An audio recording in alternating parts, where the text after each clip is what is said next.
Right, so, very good evening to you, Mike. Good evening. So, just to let everyone know what's going on this evening and who Mike is. Mike joined my mentorship program probably around about 12 months ago, somewhere that-ish. Yes, last September. Okay. September gone. Okay. And what was you doing up to that point, property-wise? Property-wise, nothing. Apart from my own private house, I hadn't done anything in terms of, property deals or buying or anything really. Okay, and so basically what you did is we sat down and we worked out a strategy for you, and I took you to a northern town which we won't disclose, and I'd been there once before and met an agent who had recognised me from I think social media. Came and spoke to me, and then when we went back he came and met us quite warmly. Yep, certainly did. And I took you and another person up as well, all on the same day, and we kind of explained to him what we were trying to do and what we were looking for, and I'll let you take over from there, from where you went from there, when we went there, and kind of what happened from there on. We went up with you, like you said, and we met the agent and had a chat to him, and we were briefing him on what our intentions were and what we wanted at the area. Following that visit, I made contact with him the following day, and just made sure he had my contact details. And then shortly after that, he sent me a few different properties that he had. One of those transpired and put an offer in. He's actually going to auction the first property I bought, and I brought it through an auction, although the agent controlled the auction, so it worked out well. And then from then on, any good deals that come up now, I get near enough first refusal on them, really. So there's plenty of them coming up. I've spoke to him again today. Speak to him on a regular basis, and he's very sort of approachable. I can send him a WhatsApp at 10 o'clock at night, and we can have a conversation. It works out well. And if you got offered another property from another agent in the area, he'll actually go and look at it for you. We've had that end of last week. Actually, he sent me another property that he'd found himself, which he thought would be good for the portfolio. So I've just got to ring them up. I won't even bother going to see it. I've just got to ring up the agents and put an offer in on that one. But yeah, he finds them, whether it's through himself or through other agents. He's always looking, he knows his area, and I can sort of work out the values of it pretty quickly. Any work that needs doing to it, I can work them out pretty quickly. And I think I've brought probably, I don't know, maybe about 4 without actually physically going to see any of the properties. And this is before all the lockdown where everyone's doing remote viewings or virtual viewings. It's been good. The conversation when we went to see him was, look, we'll give you all the stuff, but you can you help us buy it, and we'll give them all to you to manage. And that's why he's doing it. That's what's in it for him, isn't it? So, that's it. Yeah, well, I look after him a little bit along the way as well. But he gets to manage all the properties as well. So we're all winners, really. He gets the sale of the property, he gets to hold it and manage it and run it. So it's good. So talk to us about where you are kind of up to lockdown portfolio wise, how many properties you've bought, cash flow, that type of stuff. Okay. Properties up till lockdown, I probably had about 10, I think it is, which most of them have come through this agent, all bar one. And they're all single buy to lets. That's all I want for my strategy. On sort of its longer term capital, longer term rent is what I'm interested in, and sort of steady, easy flow. The important thing to remember is all of these are bought in a way that gives you all of your cash back out at the end. Yeah, pretty much, yeah. I mean, if I don't, the way I look at the deals is if I don't get the cash back out on refinance, as long as I can get the cash back out within the first year, I'm happy. So, yeah, some of them have been close, some of them have been really good, and I've pulled money back out of them. And, others I've left a little bit in them, but generally on the whole, yeah, it's very, very little cash left in the deals at the end of a refinance. So the cash you started with before you bought the 10 properties is a similar amount of cash you have now? Yeah, and I just keep going around the cycle. And where are you with the cash flow? What are they kind of renting for? £600 a month, £550, something like that in that area? I think the cheapest is 525 up to in that area is about 625 at the minute.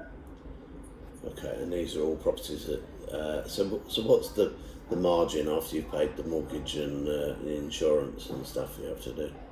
On a 2-bedroom terrace house, I'm making, after the mortgage and management fees, net about £300 a month per property.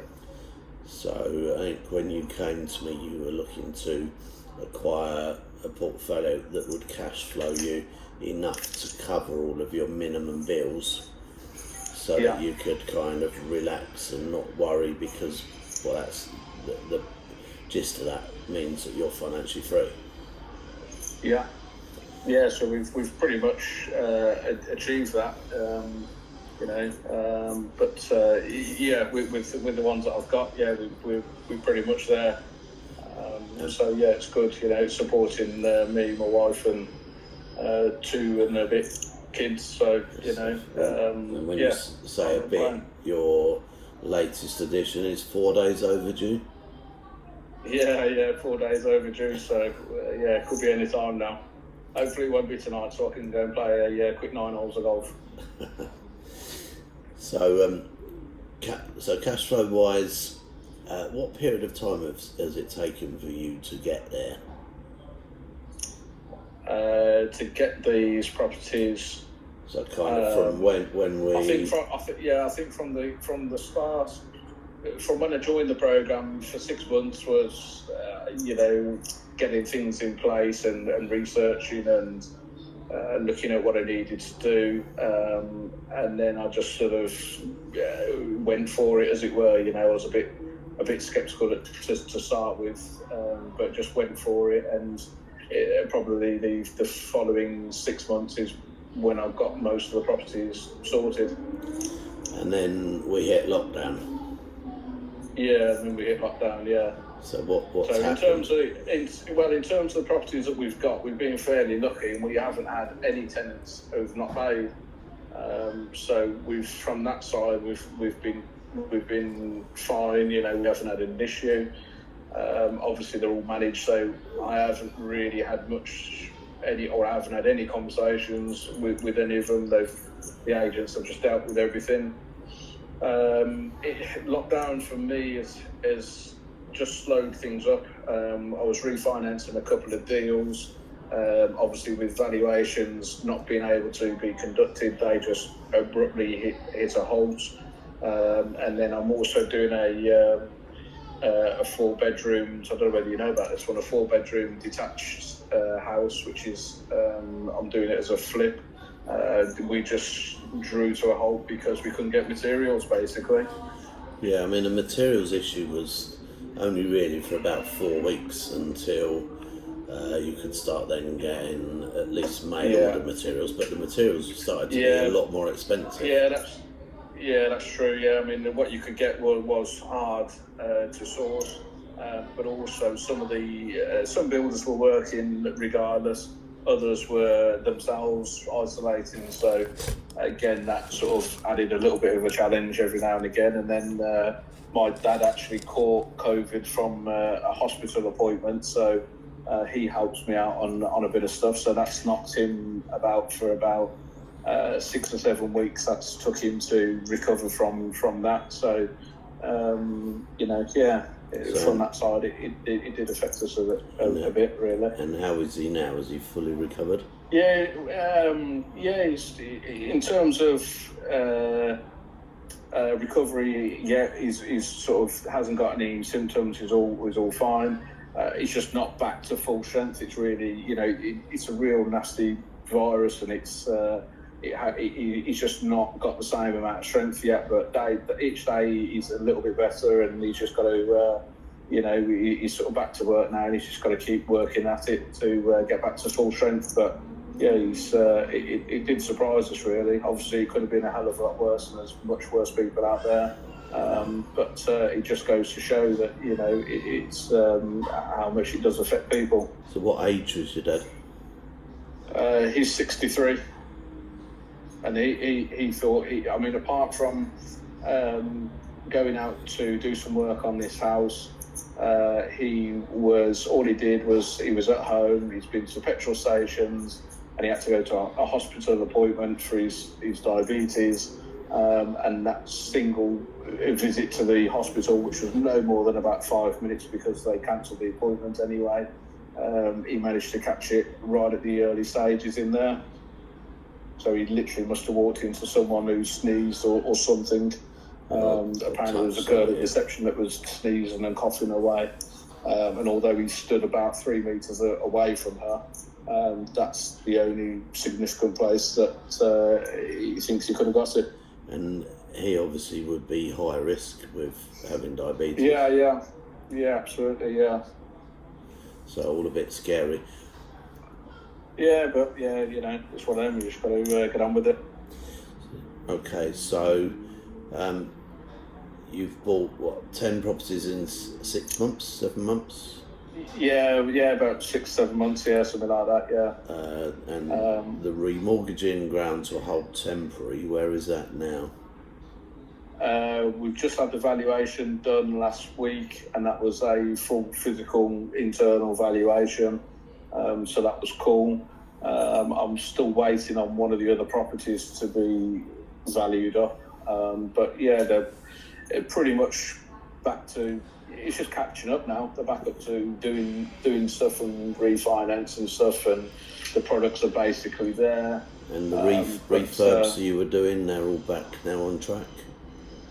The what, sorry? The refurbs are back on track that you were doing? Yeah, they're back on track now, so yeah, it's full steam ahead, and I'm looking forward to the next sort of 3 or 4 months, because I think there's going to be some good opportunities coming up now. Yeah, for definite. So what do you think, with COVID hadn't have come and introduced itself, how many properties do you think you'd have acquired in a 12-month period? Originally I was sort of aiming for 1 a month, so we've sort of gone past that, really.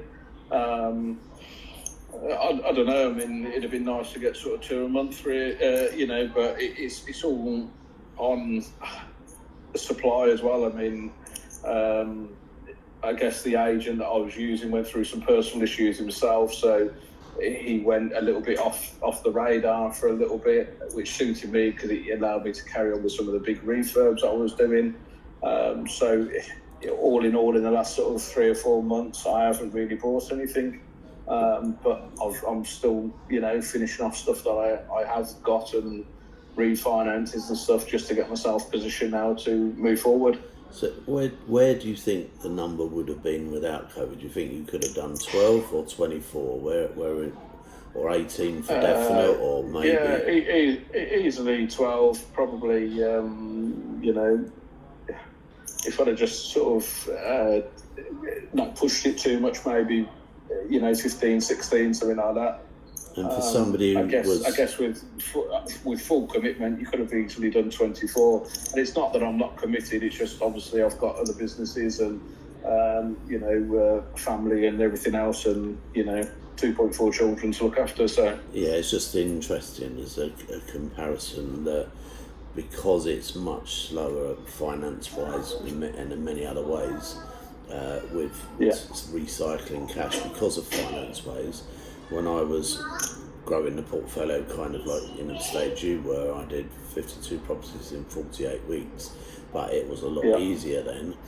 But to hear that realistically, if you were banging on it and you were like working 50, 60 hours a week, you could potentially get to 24 a year is quite an interesting.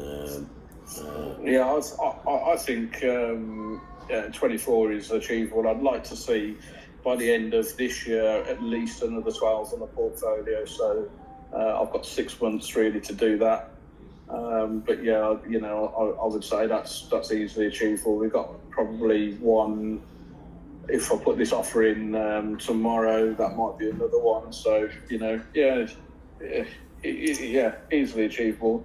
I guess the hardest part and the difference, I don't know how you did yours, but it's the refinancing side and the actual challenges that brings has been a learning curve. I managed to do mine basically once I got into it, and then found a way of refinancing them on the day of purchase. I was actually refinancing them as part of the initial purchase, so it kind of I didn't have that issue, and I was literally getting cash back every time I bought them. But that is out there.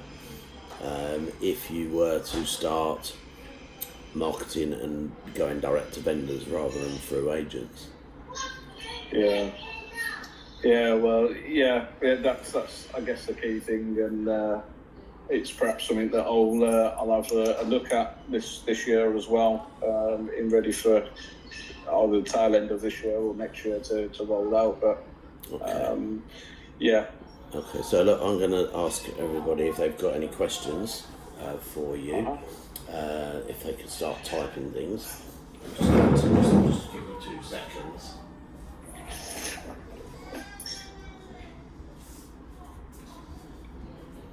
Sorry, I've got a little one making a bit of a noise in the background.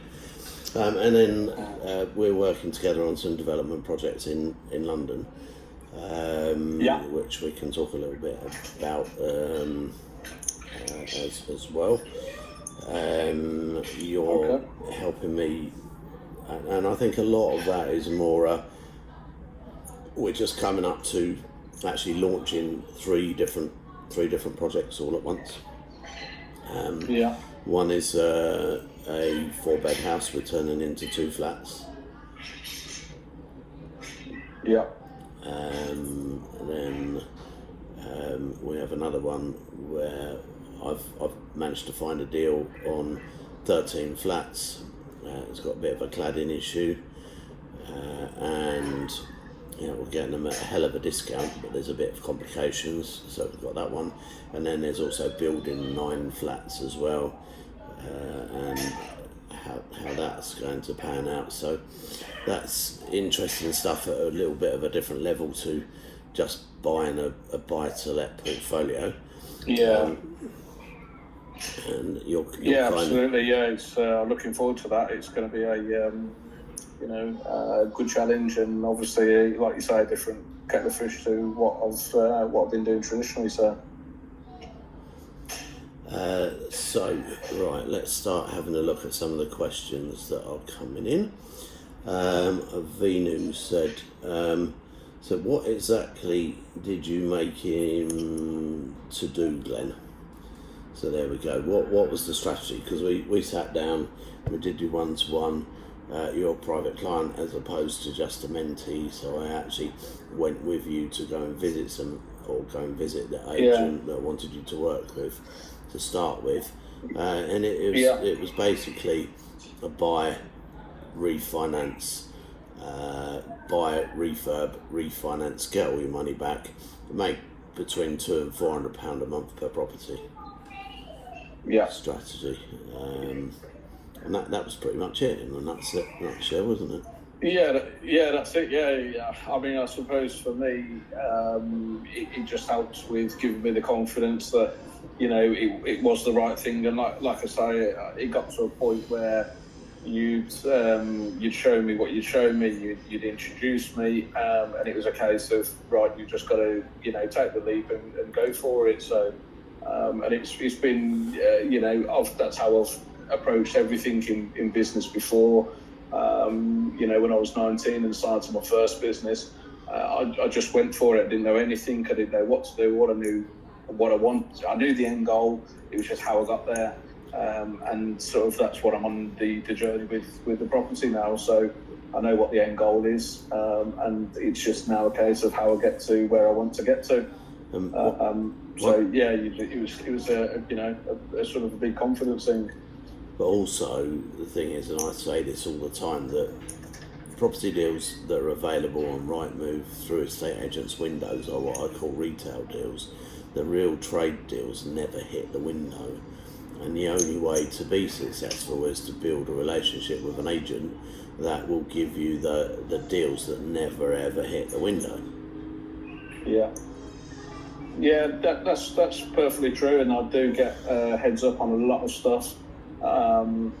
But equally, there's, with today's market and the way that people are advertising their stuff, people are in the mindset that this auction world is the best place for them to sell a cheap house.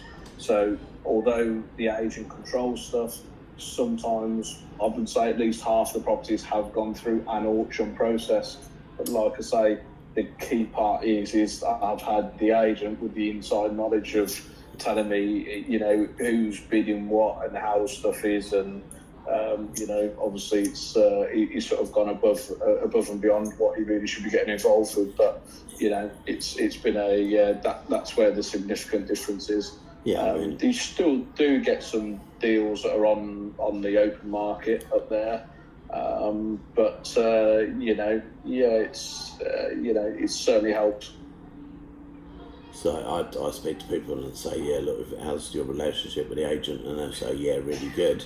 And then they'll tell me they're going on a group viewing with loads of other investors, and it's just like, no, that's not a relationship. If you're looking at properties before they go on the market.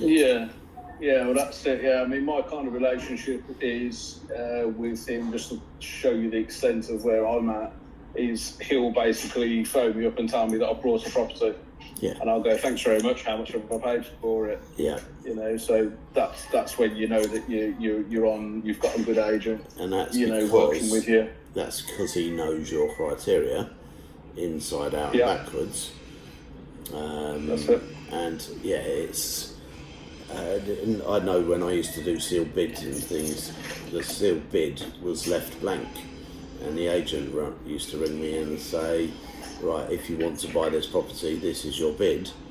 I think that's too much for you. Or, yes, Glenn, it's all right. We think we've already put the bid in for you at this because we know it hits your criteria.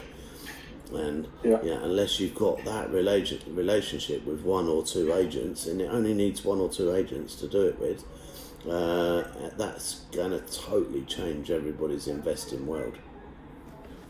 Yeah. Okay. Absolutely. So Oshia says, are your tenants on benefits and are you using the BRR strategy, which is to buy, refurb and rent out? Well, yeah, I'm buying them, refurbing them and renting them out. Not to my knowledge have I got anybody on benefits, but as long as, like I say, the agents manage everything, so they run things through me, but as long as they're happy and they do the credit checks and referencing and stuff, then that's cool. So okay, how long is it taking you on average to refurb, if any, and what costs on average, and how do you make sure the work is done, or do you do it yourself? Yeah, well, it's probably my personal challenge, which you're going to tell me off for. I tend to try and do as much work as I can myself. Or I get, people that I know and control it all at cost price, as it were. So I don't know. It depends on the property. Sometimes you need a kitchen, sometimes you don't. Obviously, there's all the different trade schemes that you can get and different contacts and relationships with all your suppliers. So what would you say your average number is? What's your purchase price? What's your refurb? What's your, what does it value at when you refinance? On a buy-to-let property, on a small one, I purchased the first one at 50. I spent no more than a couple of grand on it, giving it a lick of paint, probably 3 grand, 4 grand, something like that. Give it a lick of paint, new carpets throughout. It did some, basic sort of carpentry stuff, boxing in the pipes and just making it nice. And then refinanced that at, I think it was 85, something like that. And that rents out for $575 a month. Mm-hmm. So I left a little bit probably in that deal, but I'll pull it out in 12 months, so I'm not bothered. So Martin says, is your agent finding them all below market value? I won't look at a property unless it needs a full refurb. Yeah, and there is no point, is there? You need to find it and know that the value's going to be okay at the end of it. Yeah. I mean, there's this one that I've got to put the offer in. It's on the market at 110. I will put an offer in well below that. But I've already, the agent's already said to me that it will value up at 140 all day long. And that's a 3-bed, and it will probably rent out at $650 a month. Okay, I've just been asked a question: which town did he start, and what sort of BMV has he got? Well, Venu, we're not actually disclosing the actual specific town. I'm launching, and it's only because of COVID that we didn't launch a strategy of buying 100 properties in 100 months. Because I've got a hedge fund who wants to buy them off me once I've done them. Of which 100 weeks. Yeah, sorry, 100 properties in 100 weeks, yeah. So 2 years, 100 properties, and it's across several different people, and the agent that I took Mike to see was the one who's going to be running it all. So whilst we've been getting ready to set that up, Mike's gone and bought the properties he has, but we're literally not sharing that town with anybody, which is unusual for what I do, but that's purely because we've got an agenda, and I know what the people we buy properties for. The hedge fund is looking to pay, and it's a New Zealand hedge fund, but they'll be paying yield based, which will be valuing HMOs in that area, that value probably 100 grand-ish when we buy them. We'll probably be buying them off of us at something like 170, 180 grand, purely because they're not buying on the value of the property, they're buying on the cash flow value. So Victor says, how difficult is it to do refinancing today? So it's just a process really, Victor. If you've got the right brokers and your credit's okay, and you stick to the rules, i.e. you go with the surveyor when they do the when they go and do the valuation, and you're there with them, and you're kind of talking them through what you're hoping to do, that should all work. Anything you want to add to that, Mike? Just that I've done with my valuations. I did a full sort of pack. I gave a real guide. I walked the value around, and then I gave them sort of all the figures of what I've done with it. Obviously slightly inflated, photos of before and after, a couple of comparisons from the area which the agent supplied with all the agent's details on it, and obviously handed that to the valuer. Whether it does any good or not, I don't know, but it certainly can't do any harm in trying. No, well, they do. And they do tend to go to the agents for comparisons and things, so that's Yeah. always going to help. Well, I found that a lot of the valuers are local-ish anyway, so the up north stuff, he knows the area. He's almost going to tell you the value of what he'll value it at before he's walked through the door. But if he knows these areas and he knows the values, it's always been there or thereabouts for me. So I can't really complain. Okay, so Victor said, are you using a specific lender or are you working across? No, I've not used the same lender. Well, yeah, I probably have now. But no, just one specific broker, that's all. And have you done, this is me asking you a question, have you done any of the bridge refinance model stuff that some of my clients are doing? No. Cool. No. Okay. No, we looked at it, but no, it wasn't for me. That's a bit on the expensive side. Yeah. Yeah, it just didn't work with what I was doing. So. Liz said, are you buying the portfolio in a company or personal name? All in a company. And what I would also recommend is if you were buying the portfolio in one town, you buy them all in that company. But if you were buying more properties that were in a different town, I'd buy them in a separate company. So if ever you come to dispose of them, it's much easier to dispose of a number of properties that are all in one area. Yeah, that's it.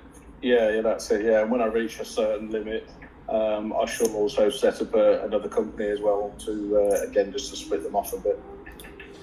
Okay, so Paul says, are these all purchased B&B extended and then refinanced? No, Paul, in the area that Mike's working in, extending it is not going to add value at all. In fact, it will probably cost you more for the extension than it would for that you get revalued. So it's literally doing light refurbs on properties and then refinancing because you've bought them well. Victor said, would this be for expats? If you're in the country, you can put the time and effort into it. I mean, this is one of the models that I teach. It's interesting. I took 2 clients up on the same day, introduced them all to do the same thing, and it's typical of humans and everything that you show Mike what to do and you show another person what to do, and Mike excels at it and cracks it and does very well, and the other client turns around and says, oh, your strategies don't work, Glenn, which is quite amusing really, but hey, I think Mike and I spoke about that quite a lot, so yeah, that's another story. But if you do what I say to do properly, then you're going to make things work for you if you put the time and effort in. And how many hours would you say you spend a week in your into your strategy? That's a hard one to. I've never really sort of worked it out on a calculator.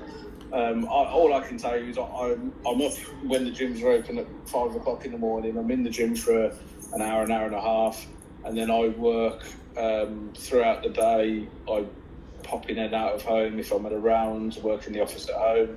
But generally, I'll stop at about 7ish, put the kids to bed, and then I'm back on it, and I'll work right through till about 10, 11 o'clock at night at least. But that's, like I say, I'll split my time between different businesses, so I don't know, minimum, if I'm physically working on the jobs as well, I guess it can be a little bit more. It just depends. There's certainly a few hours a day. Okay, Martin says, is the agent on a retainer? Not specifically. No, that's a whole different thing. And Jamie, I think you know Jamie, Mike. Yeah, I know Jamie, yeah. Any reasons why you went down the single let and not the HMO route? For me, although I don't manage them, for me it just, it just doesn't fit for me. It doesn't fit in what I want to do. To me, they're great when they're working, and when they're not, they seem to fall apart.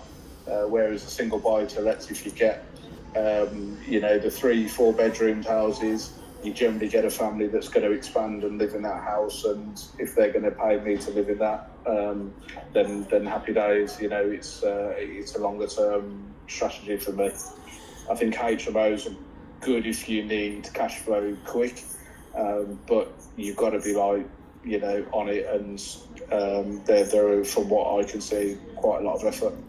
And to buy 10, 12 properties in a year, what size cash pot would you say you've needed? The bigger the better. Yeah, that's cool. But do you think with a pot of between 50 and 100 grand, you could do 12 properties? Yeah, certainly. Yeah, certainly. I mean, even one of them now, I've brought cash, and I've brought properties in every different method. I've brought them on bridges. I've paid cash. I've had finance on them within, not day one finance, although it comes under the banner, but it's taken something like a couple of weeks. I've had stuff that takes 3 months. It just depends on each deal. Each deal is different. That's the only thing I can say. Each deal is slightly different, and it just takes a bit more effort with them. But yeah, certainly 50 to 100 grand will certainly get the ball rolling. Yeah, and somebody's asked, did you JV with anyone? And you've done all this kind of on your own basis, haven't you? Yeah, pretty much. Yeah, up until the stuff that we've got coming up. But yeah, up until now, all the buy-to-let stuff is all by myself. So.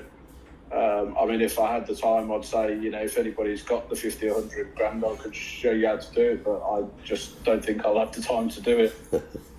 It's a standard process. I teach. Yeah, so. Yeah, it's nothing special. That's what. It's nothing, it's just, it's just getting the wheels in motion at the right time. And, I mean, I was even on holiday and I brought 4 properties whilst I was sat around the beach. Talking to the agent, the agent that I'd normally talk to as well. So, it's just when the opportunities come, you have to move on them and take. I've lost a couple because I haven't been on it with one thing and another. Whatever the distractions were, but I've not had a couple and wish that I had have done. But there'll be more, so it's cool. Cool. Just to let you know, the flip property as well that I'm doing up there, I don't know how much you know about this one, but this one I bought for 200 grand. It's in the same area. It's a 4-bedroom detached house. I brought it for 200 grand on a bridge, and that's going to be, it's been completely knocked about. It's having all open planned. We're moving around stairs, we're putting different a floor in. It's going to end up being a 5 bedrooms, 3 bathrooms, completely open plan downstairs. So and that's going to be sort of valuing up at 350-ish? Over 350 really. Yeah, okay. So that's a bit of a unique one. Vinu says, how many properties have you gone through to win 10 deals? I like this eBay kind of winning deals, like winning a bid. That's mad, because it's like you put a bid in, it's accepted. So how many deals have you been offered? I think there's probably not been that many that you've been offered that haven't gone through, are there? No, not really, because unless they're any good ones. After the first one, and the first one initiated a confidence in the agent as more than anything.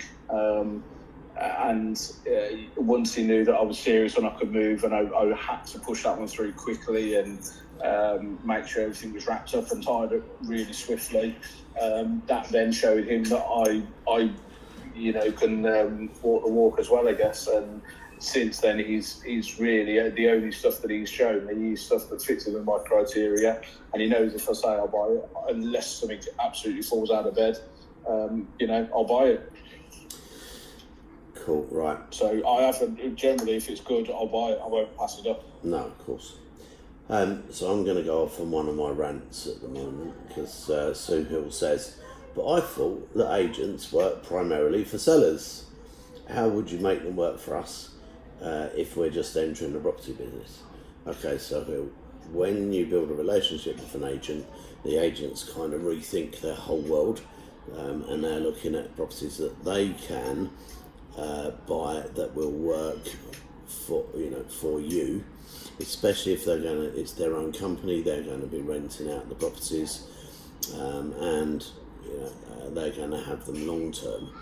So it is very much about the relationships you have with agents, and my whole mentoring thing is not about how to so much deal with agents on a normal basis. It's how to build and accelerate into this place that Mike is. Mike, because he was a private client, I physically met him in an area where I'd met an agent where I knew it would work, and the agent seemed really good to me. I'd only met the agent once, and so we deliberately went up to meet him, and that relationship's blossomed and taken off. But it is a process that I teach, and it's something I actually run. I think it's 97 quid at the moment, and it's part of the 3-day Zoom training. Obviously, private client is totally different. I'm not going to take everyone to an area and find an agent and introduce them and get this relationship for them. On our base mentoring, you're going to have to do that all yourself, but I will teach you what to do. So, and once you have that relationship, Mike's kind of testimony to what can work if you do it properly. Right, so we're getting questions coming in really quick, and I know we're running time as well. So Sola says, what type of properties are you purchasing? 2 and 3 beds, terraces, or semi-detached or detached for the portfolio. And kind of for between about 50 and 80 grand on the whole. Yeah. Which is a strategy that I teach as a strategy for dealing with agents, although I have other clients that only specifically buy properties that work for 5-bedroom HMOs, whereas Mike's gone down a slightly different route. Yogan says, do you offer kickbacks to the agents who keep you in the first place to get the deals? Yogan, the main kickback the agent gets, and it's the franchise he owns, is the fact he gets to collect the commission every month on all the properties that he rents out for Mike. But I'm pretty sure that Mike looks after him in other ways as well, but nothing that you quite think was on a ridiculous scale. Is it something you can talk about freely, Mike, or is it something you it doesn't matter to me. Yeah, it's nothing. I give him different incentives, and but it's not. There's no sort of set in stone. It depends on the deal. It depends on what the project is, and I'll just look after him. At the end of the day, he's going out his way, so I'll just make sure that he's looked after. Cool. Okay. So Matthew says, how are you buying the houses initially? You buying them bridge, cash, or on a mortgage? Bridge and cash. Okay. Cash is hard, but cash flow, you'd think it's really easy, but the refinancing is the harder bit. But it just depends on the property and the situation and how quickly you need to move. Yeah. It's nothing. It's something that can definitely be done on an ordinary buy on a mortgage refinance. But bridge is better because you don't get, although it's slightly dearer, the timescale. What's your typical turnaround from that you carry the bridge for before you refinance? 2 to 3 months max. Okay, so Worst case. Yeah, so you. I know we can get a bridge organised within a week, 2 weeks, and then refinance back out the other end. A couple of 3 months, no more than that. Okay. Venu says, "What is a hedge fund in property?" Okay, Venu, the hedge fund buys things that return investments. They buy things that return a specific return because they have clients put money in and they have to give their clients a return. So if they guarantee 4% and they can go and get something and buy something that gives 8%, then that's what they do and how they do it. Okay, so Ben says, so how does he buy cash then refinance? Exactly what we're saying, Ben. Sometimes he buys cash, but most of the time he buys on a bridge. He buys on a bridge and then refinances with companies that don't necessarily want him to have owned it for 6 months. So Krasimir saying, are you buying cash and then refinancing after 6 months? No, he's not waiting for 6 months. So, sorry, Mike, I'm going to just skip through a few of these fairly quickly. Yeah, of course, yeah. Cash, does he buy cash and refinance? Same question already answered. Solar says, is Mike a builder? No, he's a businessman. Although you've been spending a little bit of time mucking in on the refurbs by the sound of it. Yeah, I've always built, done extensions and done my own stuff. So on my own house, I did a massive extension on that, a big wraparound, and open planned it, and I've done. I've always done it ever since I was about 10, But I'm not a builder by trade at all. So OCS says, are you enjoying what you're doing in property? Yeah, love it. Alex says, do you prefer HMO or single let? Single let. And Oliver said, do you think any of your properties have lost value due to the COVID situation? No, in the area where we are, the house prices are pretty much stayed the same. They're just very sort of good, safe investments. And the agents are all saying that they're all pretty much the same. The opportunity for us is going to come if people have chains or they have deals that are going through and someone's pulled out. That's going to be where more opportunities come for me. But generally, on the whole, house prices they're just levelled out. They're quite safe investments. Do you think you're going to get any deals over the next few months? Yes. Yeah, I think there'll be a few, won't there? Mike says, sorry, arrived late tonight, catch up on YouTube. I have come across an opportunity today in Kingston, so a very reliable contact of mine, planning pleasure extension. Mike, it's a mentee question where I do deal evaluations, which we'll do tomorrow on the webinar. Martin says the agents here are all tossers, to be honest. And yeah, Martin, look, when we talked about trying to buy stuff in Wales, that's the challenge you're going to get.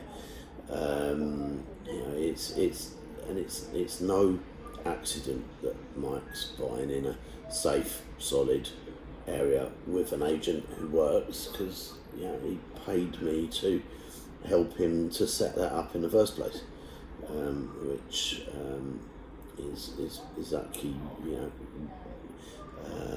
I mean, if you hadn't come to me, Mike, in the first place, you'd have gone off and done something totally different off your own vibe. Do you think you'd be doing anything like you were doing now? Probably not, no. I mean, it just, for me, all I need is to be, to show him the door and then I can walk through it, and that's exactly what it did. So for me, the private client was an investment, and big investment, but have I got it back? Yeah, easily, tenfold, I've got that back on deal one as far as I'm concerned, because I've not been involved in property before, so for me, it was just rubber stamped, and that I can't put a price on that. So yeah, it was money well spent on that. So we just need to take it up a level now. That's all. Do some of these bigger ones, which we're doing next. So yeah, I'm going to just run through that. We're going to wrap up in the next few minutes. Prakash says, tell us about any deals that have failed spectacularly when using the strategy. It can't, can it? The strategy that I was just going to say, I'll let you know if one ever does, but no, it's if you're sensible and you're doing your figures, then I don't really see where the problem is going to come from. No, if you're greedy and you try and overestimate stuff, and worse. Yeah, case, if you're way out with your valuations, and I suppose that's key to a good agent. That you get a lot of agents that want to over exaggerate, shall we say? Yeah. Whereas mine he knows what is realistic, and I've got to be honest. Every single deal I've done, he has been on the money. Yeah. He's been hit the nail on the head with his prices, and that's what it's valued at. So for me, it just builds confidence, and that's where the relationship has gone from strength to strength. Yeah, so hence you buy them on the beach and you don't need to go and see them because what he tells you is what it is. It will get he's got to the point now where he will not only find them, but he will even go and look at them for me if I need him to. Yeah, exactly. With other agents, which is kind of something that we spoke about when we were in the office. And I think we went to view some other properties in the area while we were there, and he told us the good, the bad, and ugly about the actual units. So that's it. Martin says, has Mike had the fees back he paid to you as a private client yet? It's probably not going to. Yeah. In terms of what I've got out of it, then yeah. I mean, if you look at it another way, the equity that I've left in each of the properties, I've got 25% left in each of the properties. So there you go. That's the private client fee in one or in a couple. Yeah, and you've bought 10, so what's it paid for? 4 or 5 times over. Yeah. It's down to actually going and doing what I say. And, some people are geared to be able to copy, and some people aren't. And if you'll put the time and effort in, it'll work. Yeah, that's it. Yeah, I mean, don't get me wrong. You have to put, a lot of hours in it and be committed, and you have to be willing to do it and want to do it. But yeah, as long as you've, if this is what you want to do in properties, a career, and that's where your aspirations are, then you've as far as I'm concerned, you've got to go all in. There's no point going half-hearted. Get full on it. No, exactly. So Tan says, how much do you charge for you to introduce me to agents, like I did with Mike? Tan, Mike's on my private client. The private client mentoring is 30 grand for 12 months, whereas mentoring is 8 grand for 18 months. So it's a totally different level where I'd actually go out and help people do things when that opportunity comes, and I spend a lot more time with my private clients, and I have a lot more conversations with them on the phone, out of hours, etc., etc.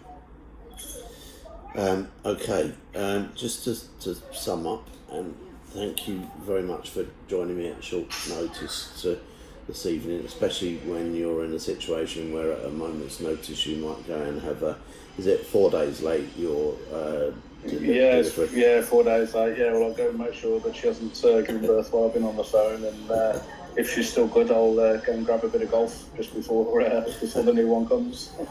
And so, as far as Mike's concerned, we've got several projects on at the moment. One of which we're just about to launch is my JV partner on it.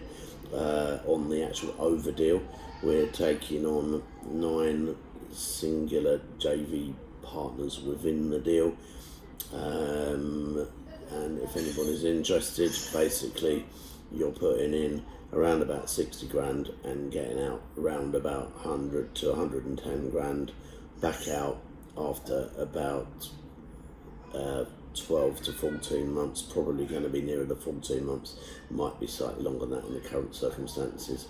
But that's one deal that Mike and I are doing, and we're looking for investors into that at the moment. So if that's something you're interested in, 60 grand into a deal, Mike's going to be the director in the company, and yeah, that's kind of how that's going.